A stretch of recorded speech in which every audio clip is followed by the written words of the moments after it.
Once we were young. We played all day, fell down, and got back up. And then, slowly at first, we got older. Some of us try to keep playing. We fall down, but we don't seem to be getting back up as easily. We start hearing strange terms like shoulder strain, Achilles tendinopathy, biceps tear. Many of us can attest to changes in mobility, speed, and strength, but we also notice things like more achiness in the mornings, more soreness post-exercise. We need to take a lot more time warming up, but we still seem to be getting injured more easily.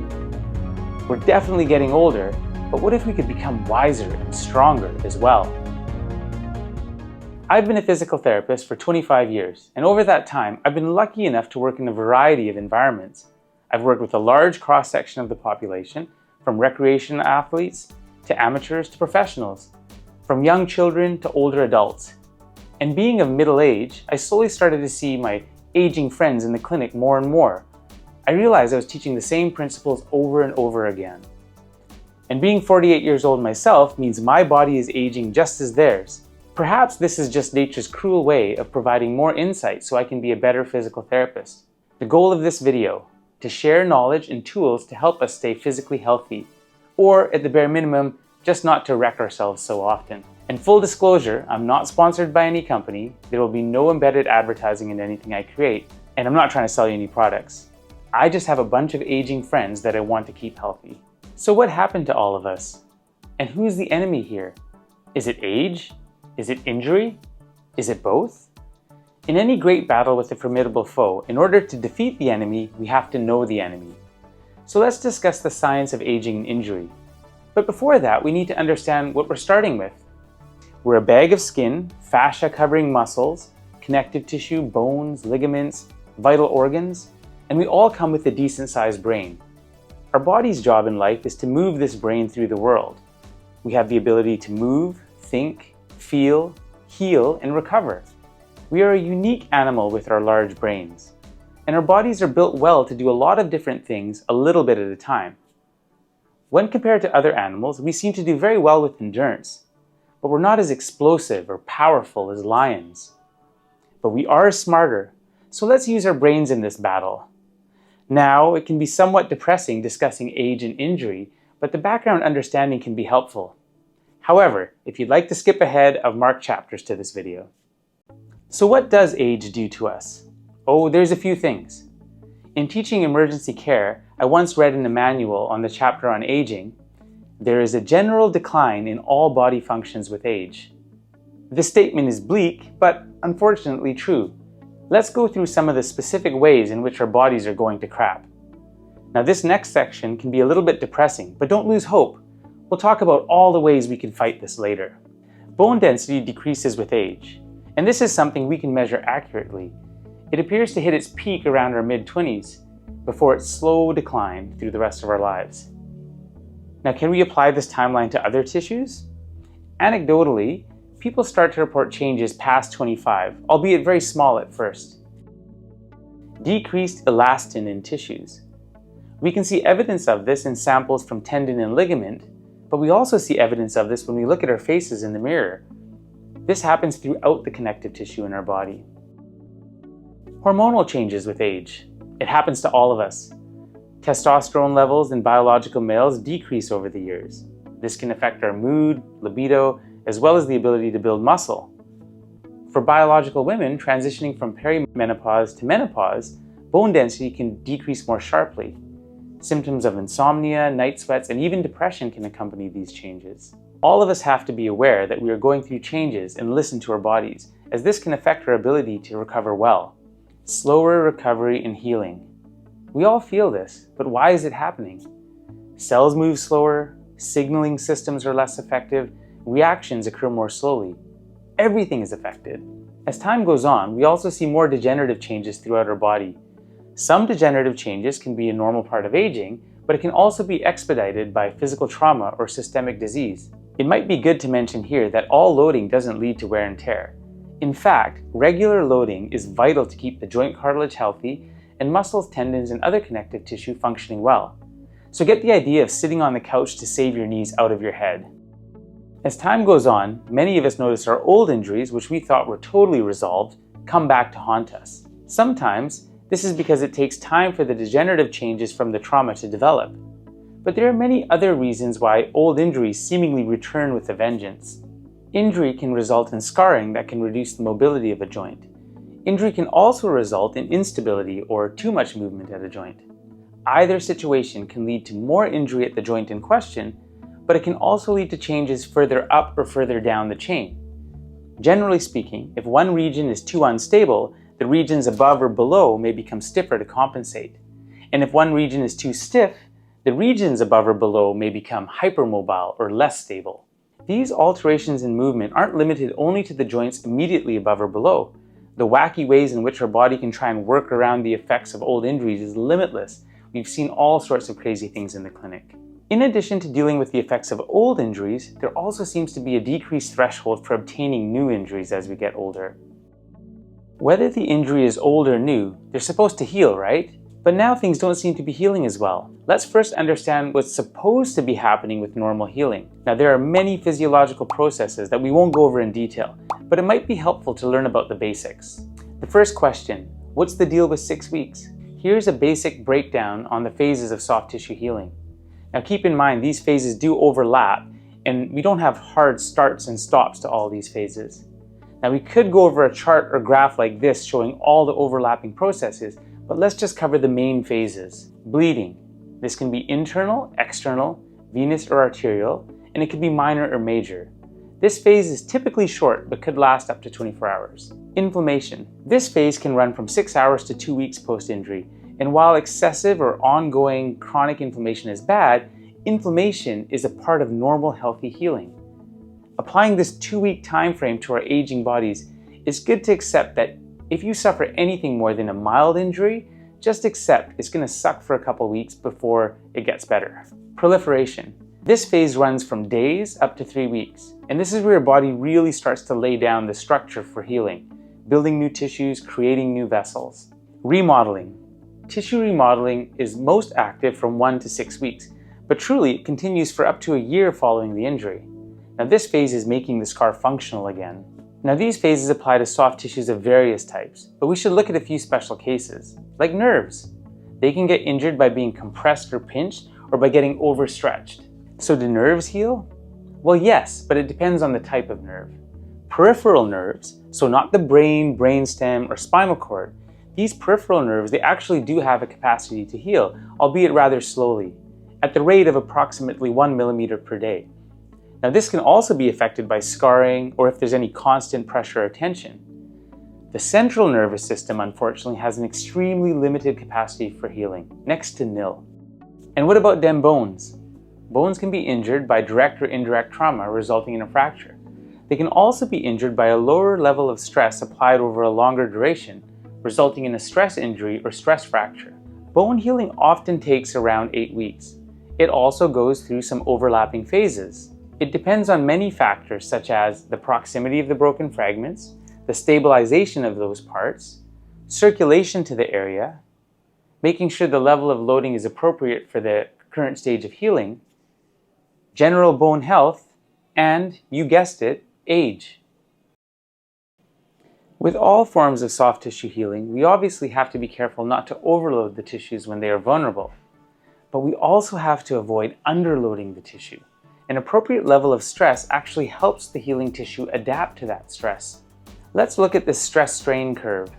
When stress is applied to any tissue, the slack is taken up and the tissue will undergo some strain. And we're talking physics here, not a muscle strain type strain. This strain can result in adaptation. However, when the stress passes the tolerance threshold for the tissue fails, becomes damaged or injured. So no stress causes no adaptation. The right dose of stress causes a healthy adaptation. We get stronger, more mobile, better bone density, thicker and stronger ligaments, improved cardiovascular fitness. But too much stress results in injury. The stress-strain curve and tissue adaptation is important in injury management, but it also applies to activities and training beyond injury. Load is the stress applied to the body, and our capacity is our ability for our body to handle the load safely. As tissues adapt to appropriate loading, our capacity for loading incrementally increases. So if we're regular and gradual with our loading, we will continue to adapt and increase our capacity for future loads. Loads that were previously considered too much and would have resulted in injury are now very manageable and helpful. On the flip side, if we stop loading regularly, we may start to lose any gains we've made and our capacity goes down. Now loads that were previously very manageable, they've now become excessive. Now for many of you, this load management part of the equation is well understood. The focus on capacity is a little more often overlooked. We know how to increase our capacity in one way, through appropriate loading, but what about all the things that can increase or decrease our capacity? We will talk about these in more detail later, but some of the common things that can affect our capacity are sleep, nutrition, stress. So here's the really good part, and this will be on the test later, so pay attention. So long as we do things to support our capacity and we're loading regularly and only gradually increase, we'll tend to stay healthier, stronger, and more resilient. Sure, our 20-year-old cells could take a few weeks off, come back hard, and be no worse for wear, but those days are gone. But injuries may still occur, and they seem to come fast and furious in our advanced years. So it's very easy to become reliant on health practitioners, such as physical therapists. And while we can help, nature will heal you in spite of us. Sure, physical therapists, doctors, and other healthcare practitioners can help assess your condition, give you some direction. They can help determine what rehab is appropriate at each stage, answering questions on modified rest, symptom management, appropriate loading, managing tension, mobility and strength, and movement re-education. Just remember that the most important treatment in most injuries is avoiding the activities that might be harmful for you at that stage of healing, and to do the appropriate activities and exercises that will help you recover and become more resilient against future injury. Be wary of any health practitioner that claims that you need them to get better, ones that try to sell you a package of treatments up front for a discount, or the idea that it's their passive treatment that is the key for you recovering. For treatment, the best evidence exists for education and exercise. So finding a quality team of health practitioners can be helpful, but how do you help fix yourselves? How do you prevent the problems from even happening in the first place? And how do you keep participating in the sports you love? Too often we hear people say, "I'm too old for this sport." Truth is, you're just too old to go at it the same way you were when you were younger. So how do we keep ourselves healthy? There are so many things to talk about, but I've timestamped the video if you want to jump ahead to any specific section, as this video is far too lengthy for our modern attention spans. Sleep. It needs to be consistent, deep, and long. Consistent sleep helps with our circadian rhythm by helping our sleep drive. The more consistent we are, the more we are driven to sleep at a similar time. Deep and long sleep. There are benefits from both REM and non-REM sleep. They aid our brain's plasticity, memory, and focus. The deeper non-REM sleep also aids our body recovery and regeneration. Good sleep also aids our immune system. Our sleep should be more than 7 hours, and even more if we're training harder. A number of other health risks are associated with poor sleep. Anxiety, depression, obesity, seizures, high blood pressure, even motor vehicle accident risks. With all these risks, it makes sense that babies cry so hard when they're tired. We don't outright cry when we're tired, but maybe we ought to. What are some of the enemies of good sleep? Caffeine, nicotine, alcohol, travel, late night screen time, especially the few hours before bedtime. Now, after a good night's sleep, we need to consider a healthy diet.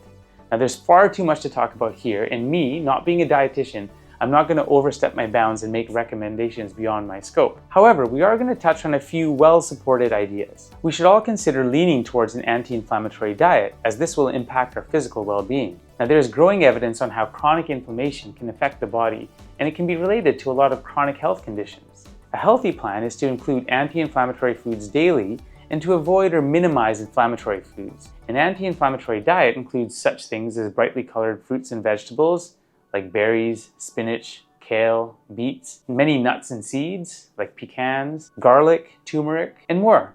A more inflammatory diet includes things that are high in refined sugars, high salt, dairy, processed foods, red meat, alcohol, and more. Another general recommendation is just to be wary of trendy diets. They are often not sustainable and can result in lower energy and poorer performance, and often result in a post-diet weight gain.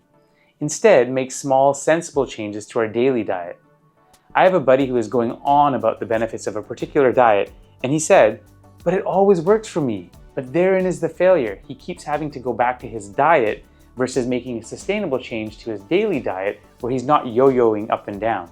One final suggestion to make a small change in your diet is just to follow this practical rule regarding our less healthy choices. If you don't love it, cut it out. Most of us knowingly consume foods that we know are not great for us. But what if, amongst these unhealthy foods, we only went for the ones that we really loved? For example, if you don't absolutely love eating chips, then don't eat them. You won't miss them. But if you love cookies, then have them once in a while. Enjoy what you do love in moderation. Remember, the range of nutritional information on the internet is vast. Be sure to only follow what is well supported by science. Hydration. We've all heard about the importance of hydration, but exactly how does it help us so much? Hydration helps with thermoregulation, blood pressure regulation, and even helps maintain a good blood volume. It helps in bringing nutrients to the cells and getting rid of waste, and keeping the kidneys working well. Staying well hydrated also helps protect your joints and organs. Animals seem to be far more in tune to their basic needs. With our large human brains constantly thinking about work, stressing about traffic, etc., it's easy to not realize that we're thirsty. Or there's an idea that we sometimes mistake our thirst for hunger. Bottom line, pay attention to if you're thirsty and be sure to drink if you are. Active daily living. Is low-level aerobic activity beneficial? Yes, of course. Sure, for many already active people, the exercise benefit of just walking will be minimal to nil. Higher intensity and larger volume of exercise will be needed to facilitate bigger gains. But step counters get people doing more. And if it's more than they were doing before, there's a very good chance that it's beneficial to them.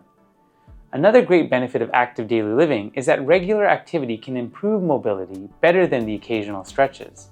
If we move through certain ranges regularly, our body tends to adapt, moving well and comfortably through those ranges. Furthermore, regular activity can make us more alert and active, and this can motivate us to do more, to be more focused, and to eat better. Walking is like a gateway to better health. A lot of people think arthritis and degenerative changes are simply the result of overuse, but arthritis patients actually do better with regular movement and strengthening exercise. And that's supported by science. And if you take steps to increase your activity, just be wary of the idea that 10,000 steps means you can reward yourself with dessert. Posture. We need to talk about movement, but let's just start with posture first. We should all be experts on this by now because we've been told what to do since childhood, from our parents, school teachers, etc. Posture differs for everyone, and it's important to understand that there's no ideal perfect posture. Generally speaking, the postures we adopt, whether sitting, standing, or through movement, should be a minimal stress to the body. They shouldn't be overly or underly active, and they should minimize nervous or dural tension or compression. Cervical and lumbar portions of the spinal cord give rise to the nerves of the upper and lower extremities. Dural tension or compression in these regions can affect the extremities, shoulders, arms, calves, Achilles. We can even have emotional or psychological drivers. This may sound odd to some of you, but just imagine how you might carry yourself if you were deeply saddened, depressed, or stressed. It's important to be aware of our posture and all the factors that influence it, but it can't be summed up in a simple statement that works for everyone. Now, there's new evidence that the more significant factor in preventing pain is simply regular movement. This has a much more positive impact than what specific posture we may adopt. This is definitely true for pain prevention. But thinking long-term, we shouldn't be adopting postures that can slowly, over time, stress or compress certain structures. Movement. It's a funny thing. We start life not very capable of it, and we learn rapidly, primarily just by doing it. We can achieve beautiful movement by the age of 15 to 25, and then, slowly at first, it all seems to go to crap. The way we move is affected by many things. It's partly our balance between mobility and stability, as well as the neuromuscular control of our movement. Mobility, or a range of motion, can be limited by joint structure, the soft tissues crossing our joints, from tissue length, or from the effects of muscle tone, and even from the effects of the nervous system mobility or irritation. Stability is how well we hold things together. This is related to joint structure and motor control. We may have some key deficits, such as tightness, weakness, nerve irritation, but it's really how the whole system works together that influences our movement patterns. Mobility. So how do we work on our mobility? Do we need to stretch all the time, or just move our bodies through different ranges regularly? If you're of my age group, you probably grew up in the era of static stretching. This involves getting into a stretch position and sitting there for a prolonged period of time, typically at least 30 seconds. We used to start every single hockey practice with a long stretch session at center ice. This is the sole reason why I didn't make the NHL. Static stretching has been very clearly shown to decrease the activation of muscles. This makes them even less prepared for activity. It was actually detrimental to performance. Dynamic stretching involves actively moving through ranges of motion, and this much better prepares our body for activity. It can increase performance and decrease injury risk. Now, just working on mobility alone doesn't fix all our problems. Wouldn't it be great if we could just fix all our aging problems with just a few stretches? We need to learn more about the many other issues affecting our movement. One large factor affecting movement and posture is fatigue. Our bodies typically come up with an efficient or low energy way to move. This is actually great for energy conservation. So our body isn't really trying to sabotage us on purpose. But when we're exhausted, the tired postures and positions we adopt can lead to undue strain and injury. Pain can also affect our movement patterns. Now, this is an obvious statement for significant pains, but even mild or moderate levels of pain have been shown to inhibit muscle firing. Swelling can also do this. It's good to persevere and play through a bit of mild, non-acute pain is actually fine in many cases. Pain doesn't always equal tissue damage, but when deciding to play through pain, we have to think about our altered mechanics and the increased injury risk that comes with this. Our movement patterns can also be altered by the effects of old injuries, sometimes due to the mobility and strength changes since the injury, but sometimes due to adopting new learned movement patterns for the long term.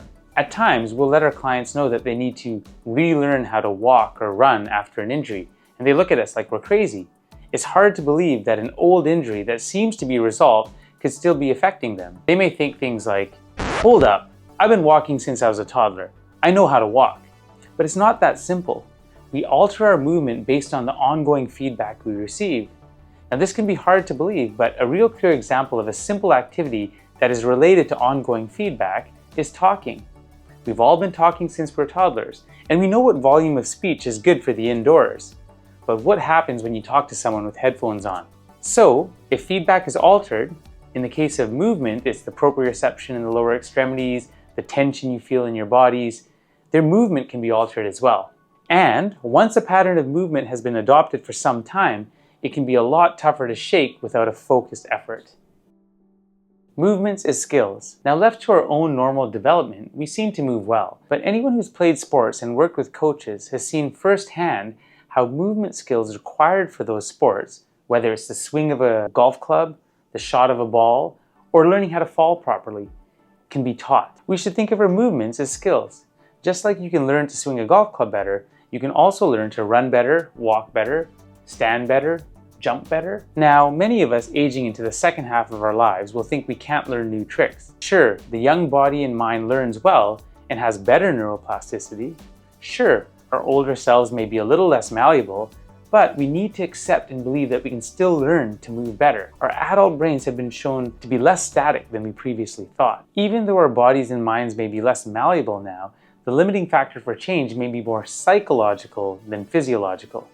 We need to drop the defeated attitude that we just can't learn new skills and just simply believe that we can. And then practice these skills and be mindful and focused of what we're doing. Just showing up and going through the motions won't cut it. Movement compensation. Most movements are made up of multiple joints moving at the same time. We discussed earlier, problems with movement at one joint, whether too stiff or not enough stability, can affect other joints either up or down the chain. Now, wouldn't it be great if we could fix it with the old engineering flowchart? Figuring out what movement challenges we have and where and when they occur, we can start to rehab ourselves into better movement. We need to talk about the idea of faulty mechanics. In reality, a lot of what we thought was faulty was actually nothing of the sort. For example, simply having a foot that pronates more than the average person doesn't constitute a problem. There are very successful athletes that present with some mechanics which we traditionally would have thought to be faulty, and they do this with no consequence. There's no strong evidence that something like foot pronation is a strong predictor of injury, no matter what your practitioner tells you. When we are looking at movement, we are more concerned about the mechanics that are potentially stressing structures that are either failing or causing a problem for the athlete, not simply trying to make everyone fit this non-existent specific ideal. While we all present in our own unique and messed up ways, let's look at some of the very common compensation patterns that sometimes result in injury.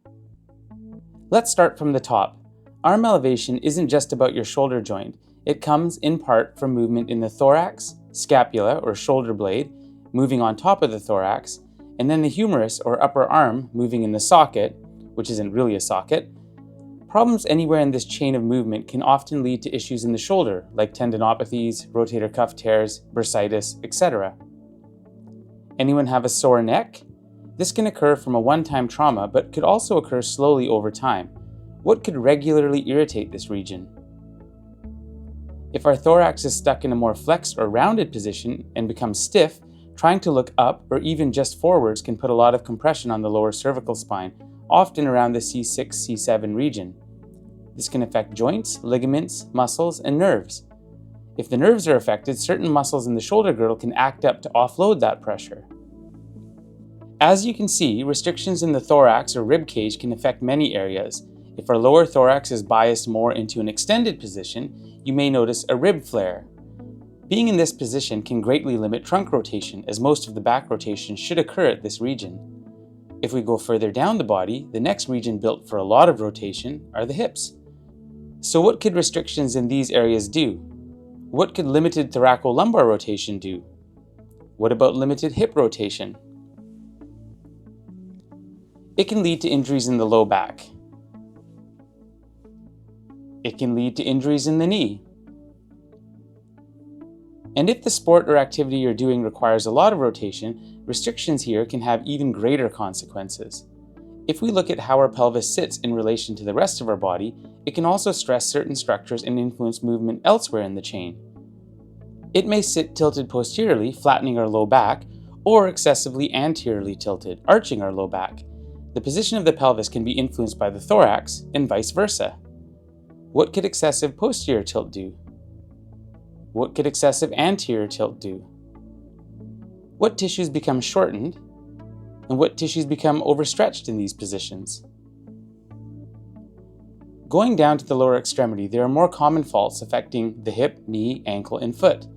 And just like everything else so far, these restrictions or weaknesses will stress things up and down the chain. Hips often lose range of motion in all planes. Most people don't use their hips anywhere near their full capability. Loss of true extension, loss of internal rotation is common. Knees often feel the stress of poor movement above and below.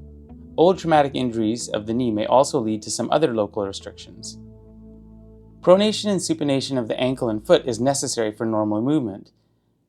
Some feet are more stiff, some feet are more mobile. Some are biased to supination, some to pronation. Even if your big toe doesn't extend well, this can affect everything else from the ground up. One common practice that restricts normal mechanics of our feet is jamming them into restrictive shoes throughout our lives. Humans are weird animals. It's easier to convince someone that purchasing a technologically advanced shoe will fix them better than just using their body freely and regularly. Now, we just reviewed some of the more simple and common compensatory patterns, but the variety of ways in which people can present is limitless. If you are having trouble assessing how you move or figuring out what is causing your issues, this is where consulting with a good physical therapist or other healthcare practitioner may be helpful. And remember, there's no single perfect biomechanical ideal. There's a wide range of normal, and we are only looking to improve movement patterns if they are negatively stressing structures and causing problems.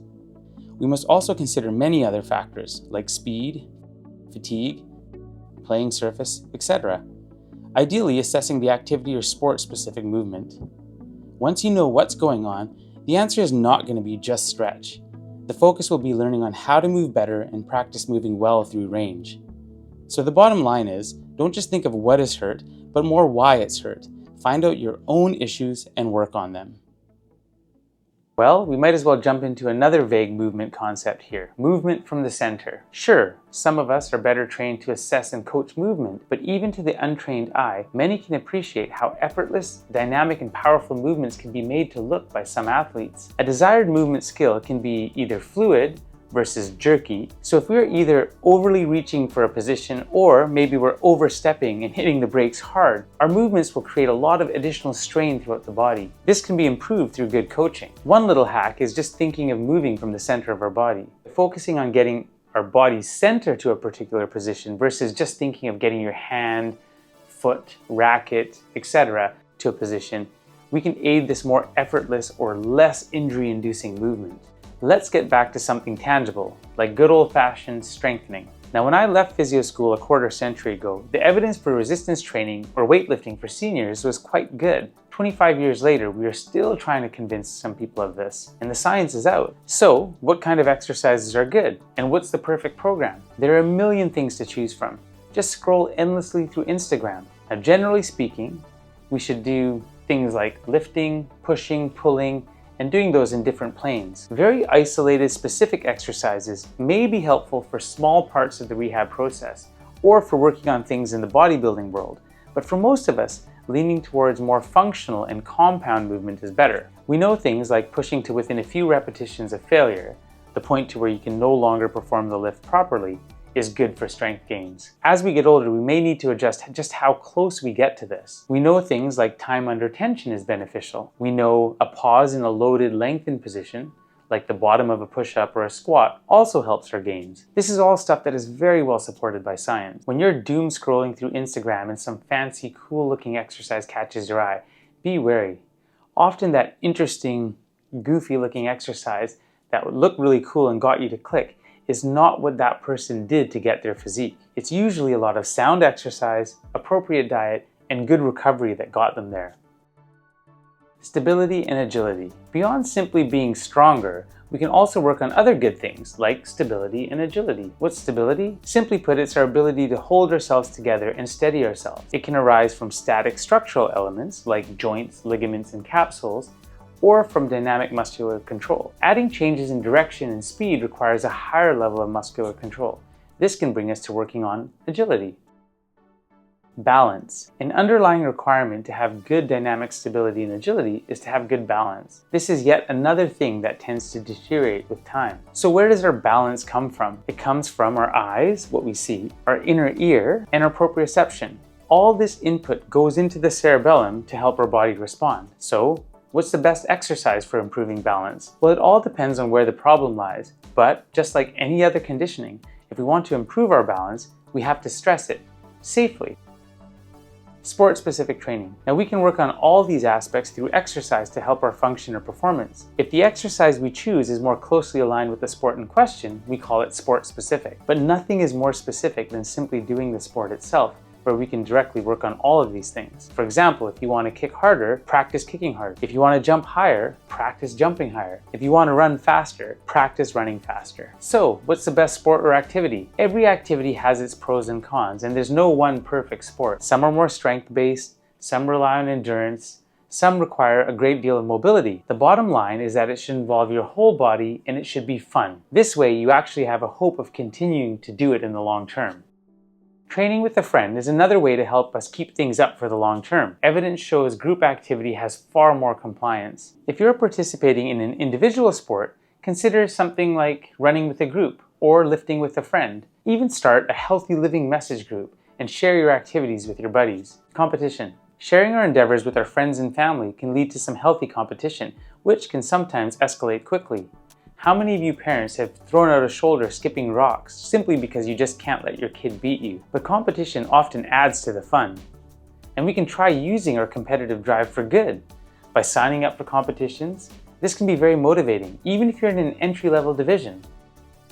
Happiness has a strong connection with our physical endeavors. Evidence shows that the happiness gained from physical endeavors tends to be longer lasting and more impactful than when compared to the happiness we get from passive endeavors. And when we're feeling good, we tend to have more energy and we choose to be more physically active. They both feed into each other, almost an upward spiral, if you will. We can also look at the mind-body balance. How does stress, anxiety, and emotion affect what we do? We can't have our physical health while neglecting our psychological or emotional health, and vice versa. People may not always be comfortable sharing emotional or psychological concerns, but these issues can plague anyone. So if you're struggling, please seek out the help of a mental health professional. Warm up. One great way to trash our happiness is to get injured, and one of the best ways to prevent injury, especially as we're getting older, is to warm up well. Always include a dynamic warm-up. This means moving the body through the range, which can include more general motions or specific movements geared towards the activity. It's about prepping the body for activity. It should gradually increase stress on the tissues and kind of wake up the nervous system. Even incorporating visualization of what you're about to do has shown to have positive effects on your performance. When we were younger, it seemed you could wake up from the couch and our body would be ready for action instantly.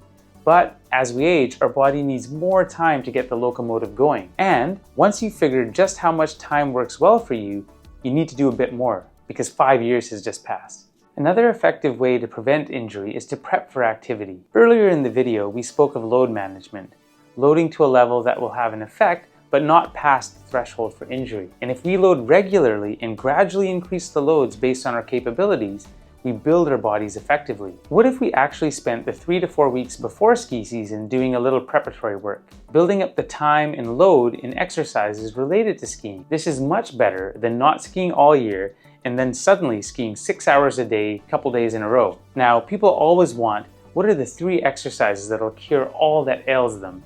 But in reality, if we just load regularly and with gradual increases, i.e.